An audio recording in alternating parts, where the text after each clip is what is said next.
अस्सलामुअलैकुम my social media family. उम्मीद करती हूँ कि आप सब लोग हिफ्ज़-ओ-मान से होंगे, खुशबाश होंगे। तो जैसा कि आप लोगों को मैंने प्रीवियस वीडियो में बताया था कि अदाकारा नादिया हुसैन के शौहर बहुत बड़े फ्रॉड निकले हैं। तकरीबन 54 से 80 करोड़ रुपए के फ्रॉड में वो मुलव्विस पाए गए हैं। लेकिन अब फाइनली जो FIA है उनकी तहवील में वो आ चुके हैं और दौरान तहवील और दौरान तफ्तीश उन्होंने होशरुबा इंकशाफात किए हैं।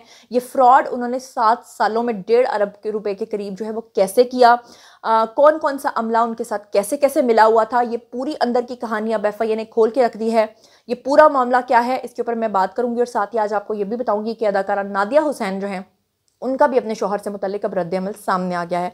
तो चलिए जनाब शुरू करते हैं आज का वीडियो। चलिए जनाब, आपको अब तक की जो डिटेल्स हैं मैंने आपसे प्रॉमिस किया था कि जैसे जैसे फर्दर इस केस के अंदर डेवलपमेंट होगी तो मैं आपको इससे आगाह करूंगी। तो आपको बता दूं कि अदाकारा नादिया हुसैन के जो शौहर हैं जो गिरफ्तार हुए थे, अब फाइनली 5 रोज़ा जिस्मानी रिमांड जो है उनका वो ले लिया गया है। FIA के हवाले उनको कर दिया गया है। कराची की ज़िलाई अदालत है जी, उसने निजी बैंक में करोड़ों रुपए के फ्रॉड के मुकदमे में जो गिरफ्तार किया था इनके शौहर को, तो उसमें नादिया हुसैन के शौहर को 5 रोज़ा जिस्मानी रिमांड के ऊपर वफाकी तहकीकाती इदारे FIA के हवाले फाइनली कर दिया गया है। आपको बताऊं कि FIA ने मॉडल और अदाकारा नादिया हुसैन और उनके शौहर आतिफ खान को जुडिशल मजिस्ट्रेट ज़िला जनूबी की अदालत के अंदर जो है वो पेश किया। FIA की जानिब से अदालत से मुल्जिम के 11 रोज़ा जिस्मानी रिमांड की इस्तदा की गई और मौक़िफ़ अपनाया गया कि मुल्जिम पर करोड़ों रुपए के जो फ्रॉड है उसका इल्ज़ाम है, जिस पर मुल्जिम की मज़ीद तफ्तीश जो है वह करनी है। तफ्तीशी अफसर ने अदालत को ये भी बताया कि फ्रॉड में मुलव्विस मज़ीद लोगों को भी गिरफ्तार करना है। आपको ये भी बताऊं कि अदालत ने मुल्जिम के जिस्मानी रिमांड में 5 दिन की तौसी जो है वो कर दी है, जबकि आइंदा समाअत के ऊपर तफ्तीशी अफसर से पेशरफ्त रिपोर्ट जो है वो तलब कर ली गई है। आपको बताती चलूँ कि आतिफ खान जो हैं वो निजी बैंक सिक्योरिटीज़ कंपनी के बोर्ड ऑफ डायरेक्टर्स की शिकायत के ऊपर वफाकी तहकीकाती इदारे के हवाले जो हैं वो किए गए हैं। और ये भी बात सामने आई है कि सन 2016 से लेकर 2025 तक वो फ्रॉड करते आए हैं और अब तक मुबैना तौर पर उस फ्रॉड की लागत जो लगाई गई है वो तकरीबन 1.5 अरब रुपया बन रही है। 1.5 अरब रुपए का जब तक वो फ्रॉड करते रहे हैं। हैरत की बात यह है कि किसी को पता क्यों नहीं चला, क्योंकि इसमें सवाल ये भी उठता है कि हर साल ऑडिट होता है। जो बड़ी बड़ी ऑर्गेनाइजेशंस होती हैं, बैंक्स होते हैं, यहाँ पर हर साल जो है वो ऑडिट होता है। तो ऑडिट रिपोर्ट के अंदर भी ये चीज़ क्यों नहीं पकड़ी गई, इससे ये बात साबित होती है या ये इस चीज़ की तरफ इशारा करती है कि जनाब ज़रूर अंदर का जो अमला है वो मिला हुआ था। दैट्स वाई इतने सालों तक इतनी कामयाबी के साथ एक इंसान फ्रॉड करता आया और उसका फ्रॉड पकड़ा भी नहीं गया। आपको बताऊं कि नादिया हुसैन के जो शौहर हैं उनके ऊपर ये इल्ज़ाम है कि उन्होंने बैंक के 80 करोड़ रुपए का ना सिर्फ गलत इस्तेमाल किया बल्कि उसको अपने ज़ाती कारोबार के अंदर जो है वो इस्तेमाल कर लिया। 65 करोड़ 40 लाख रुपए के जो फंड्स हैं वो तीसरी पार्टी से जाकर उन्होंने वसूल किए और वसूल शुदा रकम पर कंपनी ही के पैसों से उन्होंने भारी मुनाफा भी कमाया। यानी बैंक्स का पैसा अपने ज़ाती मकासद के लिए, अपने ज़ाती बिजनेस के लिए इस्तेमाल किया और उससे हासिल शुदा मुनाफा भी वो खुद इस्तेमाल करते रहे। रिपोर्ट के मुताबिक FIA ने मज़कूरा निजी बैंक सिक्योरिटीज़ कंपनी के जो चीफ फाइनेंशियल ऑफिसर हैं CFO उन समेत और एक और शख्स को भी मज़कूरा मामले में तफ्तीश के लिए गिरफ्तार कर लिया है, क्योंकि ये कहा जा रहा है कि एक बंदा अकेला कभी भी बैंक के अंदर ये सारी कार्रवाई नहीं डाल सकता जब तक कि अंदर का अमला उनके साथ ना मिला हो। मज़कूरा दोनों अफराद के ऊपर ये इल्ज़ाम है कि उन्होंने आतिफ मोहम्मद खान को ना सिर्फ सहूलतकारी फराहम की बल्कि उनके शौहर की जो अदाकारा हैं उनकी गिरफ्तारी और उनकी जानिब से मुबैना फ्रॉड का मामला सामने आने पर नादिया हुसैन ने अभी तक अपना कोई रद्द-ए-अमल नहीं दिया, उन्होंने अपना कोई बयान जारी नहीं किया। नादिया हुसैन ने करियर के अरूज पे आपको बताऊं कि सन 2003 में आतिफ मोहम्मद खान से शादी की थी और शादी भी एक बड़ी दिलचस्प कहानी है कि अदाकारा ये बताती हैं कि इनको इनके शौहर जो है वो शादी करना चाहते थे, डेट पे बुलाते थे, ये जाती नहीं थी। तो फिर उन्होंने इनको एक दिन कहा कि मैं स्टॉक एक्सचेंज में पैसे जो है वो डबल करता हूँ, यानी समझने कि मैं डबल शाह वाला काम करता हूँ। अगर आपके पैसे को मैंने डबल कर दिखाया तो क्या आप मेरे साथ डिनर पर चलेंगी? उस पर नादिया हुसैन कहती हैं कि मैंने हाँ कर दी। फिर उन्होंने कहा कि इन्होंने मेरे पैसे को डबल कर दिया और उसके बाद जो है वो हमारी मुलाकातों का सिलसिला शुरू हुआ, पसंदीदगी हुई और उसके बाद फाइनली इन्होंने शादी कर ली। शादी के बाद जो आतिफ इनके शौहर हैं उनमें से इनके 4 बच्चे हैं।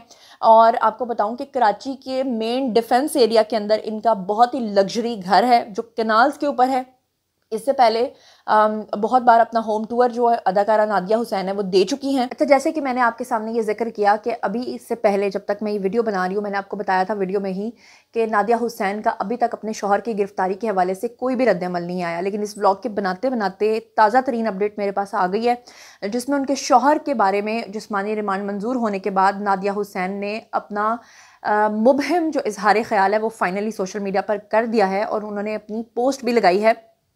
आपको बता देती हूँ, नादिया हुसैन ने 54 करोड़ रुपए के फ्रॉड के केस में मुलव्विस अपने शौहर की गिरफ्तारी के बाद सोशल मीडिया के ऊपर अपनी एक मुबहिम पोस्ट जो है वो शेयर की है।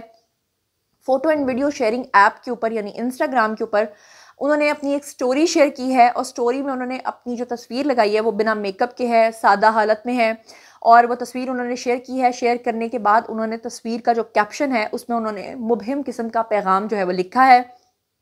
क्या लिखा है आपको पढ़ के सुना देती हूँ।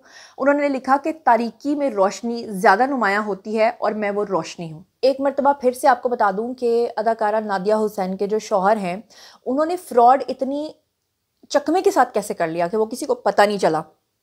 इसके हवाले से आतिफ खान के फ्रॉड का जो सिलसिला है इसको जो अभी तक इदारों ने इस शख्स को अपने तहवील में लिया है और रिमांड के बाद अभी तक की जो इब्तदाई तफ्तीश आई है उसमें इस शख्स ने इस बात को मान लिया है कि सन 2016 से लेकर दिसंबर 2024-25 तक ये फ्रॉड का सिलसिला चलता रहा है। इस तफ्तीश के दौरान उसने जिन जिन चीज़ों की कन्फेशन की है उसमें FIA की जानिब से तफ्तीश के दौरान मजीद जो होशरुबा इंकशाफात हैं वो सामने आने का सिलसिला अभी तक जारी है और अभी तक की तफसीलात के अकॉर्डिंगली इस शख्स ने FIA के सामने इस बात को मान लिया है कि इसने ये सब कुछ किया। इसने ये भी मान लिया है कि 7 सालों के अंदर इसने बैंकिंग ग्रुप को अभी तक 1 अरब 20 करोड़ रुपए का नुकसान जो है वो पहुंचाया है और इसमें जो है वो किसी को भी पता नहीं चला। ये बात नाकाबिले यकीन है। बोर्ड इस फ्रॉड से कैसे बेखबर रहा, ये कहना है FIA के इदारे का कि ऐसा कैसे हो सकता है कि साल एक शख्स जो है वो फ्रॉड करता रहा और इतने साल तक फ्रॉड होता रहा और पूरे इदारे को और पूरे बैंकिंग सेक्टर को पता नहीं चला, जबकि उनके ऑडिट्स भी होते रहे।